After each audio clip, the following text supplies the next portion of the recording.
Hello मेरे भाइयों। तो आप सभी का स्वागत है आपके इस channel GS portal for you पे। और आप लोग अगर थोड़ा बहुत भी अगर इंटरनेशनल रिलेशन में अगर दिलचस्पी रखते हैं तो आपको पता होगा कि अभी इंडिया यूएस ट्रेड डील हुआ था, बायलैटरल ट्रेड डील हुआ था। तो उसमें कुछ बातें हुई, कुछ मैप जारी किए गए हैं यूनाइटेड स्टेट के द्वारा। वो सभी पे मैं बात करूंगा आज कि क्या है। कुछ इन्फॉर्मेशन आपको देना चाहूँगा जो आप ध्यान से सुनना, आपको अच्छे से समझ में आएगा। कोशिश मैं करूँगा कि आपको अच्छे से समझा पाऊँ। तो चलिए, तो अभी मैप देख रहे होंगे। तो हाँ, आपको अच्छे से पता होगा कि ये मैप इंडिया का है। ठीक है, आपको अच्छे से पता होगा कि इंडिया का मैप है ये, इसमें तो कोई ये है नहीं। और आप एक मैप और देखिए, आप ये मैप भी देख रहे होंगे, ये मैप भी इंडिया का है। तो फिर से एक बार रिवाइंड करता हूँ मैं, ये मैप भी इंडिया का है। आप ये मैप अच्छे से देख लो, आप ये मैप, आप ये हमारे इंडिया का मैप अच्छे से देखो। फिर आप ये मैप देखो, आप बोलोगे सर इस दोनों में कोई अंतर तो नहीं है, ऊपर वाला मैप भी सेम है, नीचे वाला मैप भी सेम है, अंतर तो कुछ दिख नहीं रहा है। अंतर है, और अंतर इतना है कि जिसकी वजह से बेचारे इनको रोना पड़ रहा है। देख रहे हो ना, बेचारे इनको रोना पड़ रहा है इसी मैप की वजह से। इस मैप का दुख है, जबकि मैप तो सेम है। तो चलो मैं आपको बताता हूँ कि एक्चुअली हुआ क्या है। ये जो मैप है ये जारी किया गया है यूएसटीआर के द्वारा। यूएसटीआर क्या है? US trade representative office. US trade representative office के द्वारा ये मैप जारी किया गया है। और इस मैप से इनको दुख क्यों हो रहा है? इस मैप से इनको दुख इसलिए हो रहा है क्योंकि जो अक्साई चीन का जो सॉरी जो पीओके का जो भाग था और अक्साई चीन की तरफ का जो भाग था, वो इन्होंने दिखा दिया है इसी मैप में। तो फिर इसमें कौन सा बड़ा बात हो गया? आप सोच रहे होंगे इसमें कौन सा बड़ा बात हो गया। तो इसमें बड़ा बात ये हो गया कि जितने भी इंटरनेशनल ऑर्गेनाइजेशन थे, जितने भी इंटरनेशनल ऑर्गेनाइजेशन है वो पहले इस डिस्प्यूटेड मैप को अलग से दिखाते थे। ठीक है, लेकिन अमेरिका का यूएस ट्रेड रिप्रेजेंटेटिव ऑफिस जो है वो ये मैप पोस्ट किया, जिसमें ये पूरा का पूरा पीओके और अक्साई चीन का इलाका भी भारत का दिखाया। ठीक है, तो आखिर ये क्यों हुआ? भले ये अमेरिका के द्वारा जानबूझ के किया गया हो या फिर गलती से हुआ, कुछ भी हो, लेकिन दर्द इनको दर्द तो हुआ है। चाइना वाले को भी दर्द हुआ है, इनको भी दर्द हुआ है, अच्छे से दर्द हुआ है। तो चलो मैं आपको बताता हूँ कि ट्रेड डील क्या था, बायलैटरल ट्रेड एग्रीमेंट क्या है, जो 7 फरवरी को हुआ है, ट्रम्प साहब और मोदी साहब के बीच में जो हुआ है ट्रेड डील।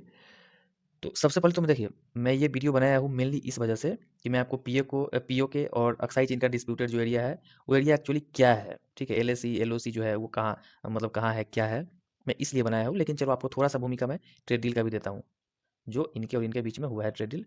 मैं इसका भूमिका भी देता हूँ कि आखिर फ़ायदा किसको हुआ है, नुकसान किसको हुआ है। और जहाँ तक बात आती है कि कुछ लोग बोल रहे हैं कि मोदी जी सामने झुक गया है, या फिर कुछ लोग बोल रहे हैं ट्रम्प झुक गया है, तो मैं आपको बताता हूँ कि पॉलिटिकल मुद्दा है, मैं नहीं घुसूंगा कौन झुका कौन नहीं झुका। मेरा ये मानना है कि ना मोदी झुके हैं ना ट्रम्प झुका है, कोई भी झुका नहीं है। थोड़ा थोड़ा अ, बात, थोड़ा थोड़ा चीज़ों को बैलेंस बैलेंस करके चला गया है। ठीक है, जिससे इंडिया को भी फायदा हो और अमेरिका को भी फायदा हो। फायदा अमेरिका को भी हुआ है। बस एक चीज़ जो इंडिया वालों के लिए हुआ है, वो रसिया से तेल लेना थोड़ा सा मतलब बंद करना पड़ेगा, और कम करना पड़ेगा, बंद तो नहीं कर सकते, कम करना पड़ेगा। ठीक है, तो स्ट्रेट डील से फ़ायदा क्या हुआ? स्ट्रेट डील में बहुत सारी बातें हुई, और स्ट्रेट डील में भारत भारत को क्या मिला है? तो स्ट्रेट डील में जो भारत को मिला है, मैं आपको वो बता रहा हूँ कि भारत का जो टैरिफ है वो 50% से कम होकर 18% पे आ गया है। पहले जो 50% था, कि 25% रसिया से तेल लेने पे लगा हुआ था और 25% तो ऑलरेडी ट्रंप लगाया हुआ ही था, और 25% रसिया से तेल लेने पे लगा था। ठीक है, तो वो घटाकर 18% किया गया है टैरिफ को। ठीक है, जिससे हमारे टेक्सटाइल और कपड़े इंडस्ट्री को फ़ायदा होगा।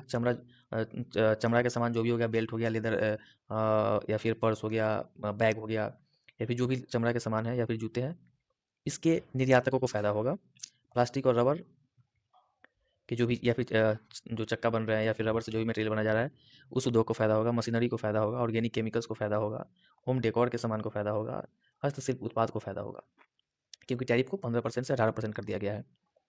और चलिए, तो इसमें आप ये देख रहे होंगे कि ये सिंबल बना हुआ है। ठीक है, ये सिंबल बना हुआ है, और सिंबल में आप लिखा हुआ है यूएस ड्राइड डिस्टिलर्स ग्रेन। ठीक है, US wine and spirits, US tree nuts and red sorghum, US fresh and processed food. ये क्या है? ये चीज़ इस चीज़ को दर्शा रहा है, ये एरो जो है इस चीज़ को दर्शा रहा है कि यूएस अपने यहाँ से ये जितने भी सामान हैं, ये जितना भी सामान है यूएस अपने यहाँ से इंडिया भेजेगा।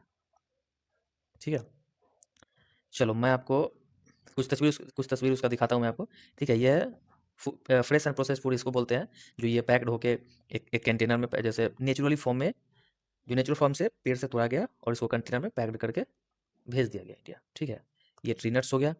ठीक है, ये आपका सोरगम हो गया। सोरगम का फ़ायदा क्या है, ये फ़ायदा है, ये है, ये है, ये आप पढ़ लेना, इतना टाइम जाया करने से कोई फ़ायदा नहीं है।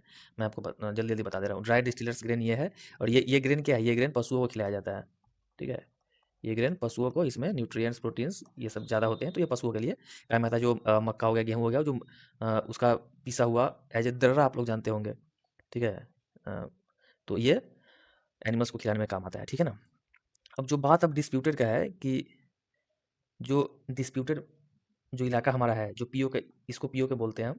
ठीक है ना। और ये हमारा अक्साई चीन का इलाका है, ये हमारा अक्साई चीन का इलाका है।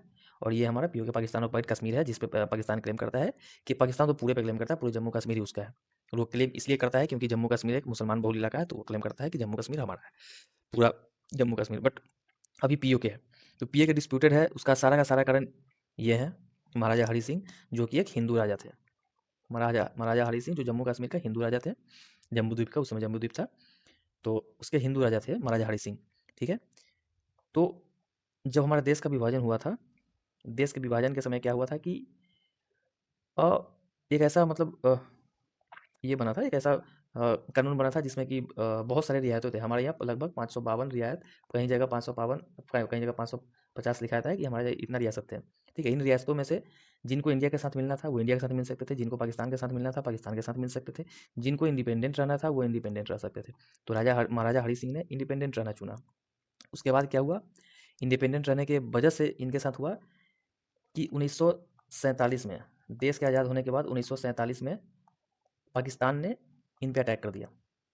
ठीक है, पाकिस्तान ने इन पे अटैक कर दिया, और पाकिस्तान पे अटैक करने के बाद सबसे जो मेजर जो सबसे कारण था पाकिस्तान का अटैक करने का, वो मेजर कारण यही था कि वो ये मानता था कि ये मुसलमान बहुल इलाका है, तो ये पाकिस्तान का पार्ट है। ठीक है, पाकिस्तान पाकिस्तान चाहता था कि जम्मू कश्मीर पूरा उसको मिल जाए, और हमला किया वहाँ के सैनिकों ने। महाराजा हरि सिंह मदद मांगी फिर भारत से, और मदद मांगने के बाद 26 अक्टूबर 26 अक्टूबर 1947 को instrument of access instrument of accession, sorry ध्यान नहीं आ रहा था क्या है, हाँ, इंस्ट्रूमेंट ऑफ एक्सेशन पे साइन किया गया। मतलब इंस्ट्रूमेंट ऑफ एक्सेशन करने का सेंस कि विलय पत्र पे। ठीक है, क्योंकि हमारे जितने भी रियासतें थे वो सबको विलय पत्र पे ही, और कुछ को जैसे हैदराबाद हो गया, ये सबको बाई फोर्स मिलाया गया। ठीक है, बाकी मैक्सिमम को विलय पत्र के द्वारा मिलाया गया। तो ये 26 अक्टूबर 1947 को विलय पत्र पे साइन किए राजा हरि सिंह, और ये भारत में मिल गए। भारत में मिलने के बाद क्या हुआ कि जो इलाका, ये जो इलाका पाकिस्तान के अटैक के बाद पाकिस्तान ने इस पे कब्जा कर लिया, इस इलाके पे पाकिस्तान ने कब्जा कर लिया, और इसी को नाम दे दिया पीओ के, इसी को नाम दे दिया पीओ के। और इसके बाद ये मामला गया यूएन में, यूएन में मामला गया, सीज फायर करा दिया गया। सीज फायर कराने के बाद यहाँ से एक लाइन खींच दिया गया, जहाँ तक पाकिस्तान ऑक्युपाइड किए हुए था उसको एक लाइन खींच दिया गया, और इसको बोल दिया गया LOC, line of actual control. इसी को बोला गया LOC, line of actual control. ठीक है, उसके बाद से इलाका डिस्प्यूटेड है, ये इलाका पाकिस्तान के पास है, जो कि हम बहुत जल्दी ही लेने वाले हैं, इसमें कोई शक नहीं है, बहुत जल्दी हम लेने वाले हैं। उसके बाद आता है कि अक्साई चीन की बात है कि अक्साई चीन का डिस्प्यूट क्या है। ठीक है, तो अक्साई चीन का डिस्प्यूट ये सबसे पहले मैं आपको बता दूँ, इसी में मैं बताता हूँ कि ये जो इलाका जो है अक्साई चीन का, ठीक है, ये टोटल 38,000 स्क्वायर किलोमीटर का बाउंड्री है। इसी को एलएसी बोला जाता है, ये है line of actual control, LAC. ये पूरा बाउंड्री है 38,000 स्क्वायर किलोमीटर की, जो कि पूरा लद्दाख के पूर्वी क्षेत्र में पड़ता है। ये लद्दाख है, लद्दाख के पूर्वी क्षेत्र में ये पड़ता है अक्साई चीन, और ये पूरा पूरा रेगिस्तानी इलाका ही है, ये पूरा रेगिस्तानी इलाका है।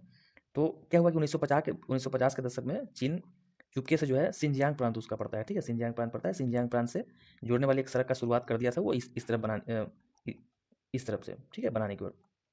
लेकिन इंडिया को ये पता चला 1957-58 के समय, 1957-58 के आसपास इंडिया को पता चला कि चाइना कोई सिंजियांग प्रांत से यहाँ पे सड़क बना रहा है। भारत इसका विरोध किया, विरोध करने के बाद विवाद इतना बढ़ा, विवाद बढ़ता गया, विरोध करने के बाद विवाद इतना बढ़ गया कि 1962 में हमें चाइना से वार लड़ना पड़ा।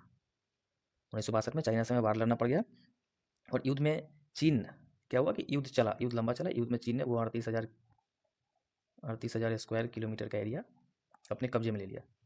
और अपने कब्जे में लेने के बाद फिर हमारा यही जो अक्साई चीन का जो इलाका है जिसको हम बोलते हैं, ये उसके कब्जे में आ गया पूरा। यहाँ ये पूरा इलाका चाइना के कब्जे में आ गया। और उसके बाद सीज फायर के बाद यहाँ पे एक लाइन खींचा गया जिसको हम बोलते हैं LAC। तो एक्चुअली LOC क्या है, डिस्प्यूट क्या है, आप ये संक्षिप्त में समझ गए होंगे। मैं वीडियो को ज़्यादा लंबा नहीं करना चाहता हूँ, इसलिए मैं बस इतना एक आपको संक्षेप में बता रहा हूँ, क्योंकि अभी ये मुद्दा भी न्यूज़ में था। अभी बायलैटरल ट्रेड डील हुआ है भारत और अमेरिका का, तो इस वजह से मैं आपको ये वीडियो बनाया और बना के बताया। बाद बाकी आई होप कि आप बहुत कुछ समझे होंगे इससे। ये इन फ्यूचर आपको और लंबा वीडियो चाहिए इंटरनेशनल रिलेशन पे, तो मैं बनाऊँगा। आप कमेंट करोगे, मेरे को पता चलेगा कि हाँ चलो आपको अच्छा लगा और मेरे को बनाना चाहिए, मैं बनाऊँगा। आप लाइक करना वीडियो को, कमेंट करना, शेयर करना बिल्कुल ना भूलना, अपने दोस्तों को ज़रूर शेयर करना। ठीक है? बाद बाकी जय हिंद, जय भारत।